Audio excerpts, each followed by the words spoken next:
আমি ভিপি নূরের যেই পরিস্থিতি দেখেছি এটি আসলে ভাষায় ব্যক্ত করা সম্ভব নয়।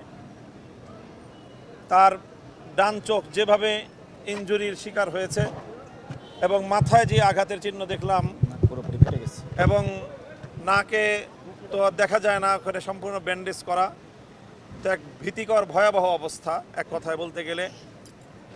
অর্থাৎ দেখলেই বোঝা যাচ্ছে যে শরীরের সবচেয়ে সেন্সিটিভ জায়গা মাথা, চোখ, নাক, এখানে এলোপাতাড়িভাবে যেইভাবে উপর্যুপরি হামলা করা হয়েছে এটাকে সম্পূর্ণ পরিকল্পিতভাবে হত্যার ষড়যন্ত্র ছাড়া আর কোনোভাবে অভিহিত করা সম্ভব নয়।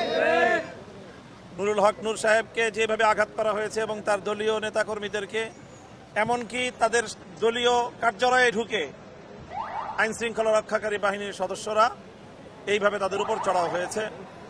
বাংলাদেশে এখন রাজনীতিবিদ হিসেবে আমরাও আমাদের জীবনকে নিয়ে আমরা আজকে শঙ্কিত, আমাদের নিরাপত্তা নিয়ে আমরা আজকে শঙ্কিত।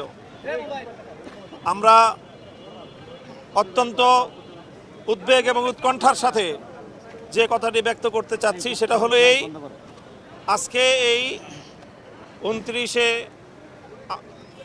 আগস্টের এই হামলা এটা আমাদেরকে মনে করিয়ে দিচ্ছে যে 2024-এর 5ই আগস্ট পূর্ববর্তী পুলিশের চরিত্র কোনো পরিবর্তন ঘটেনি। দেশ আজ গভীর সংকটের মুখে।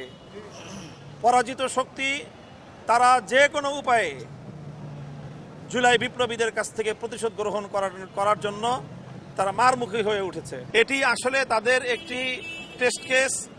তারা যদি আজকে নুরুল হক নূরের উপর এভাবে হামলা চালিয়ে যদি এই হামলাকারীরা পার পেয়ে যায় তাহলে জুলাই বিপ্লবের অংশীজন কেউ নিরাপদ থাকবে না।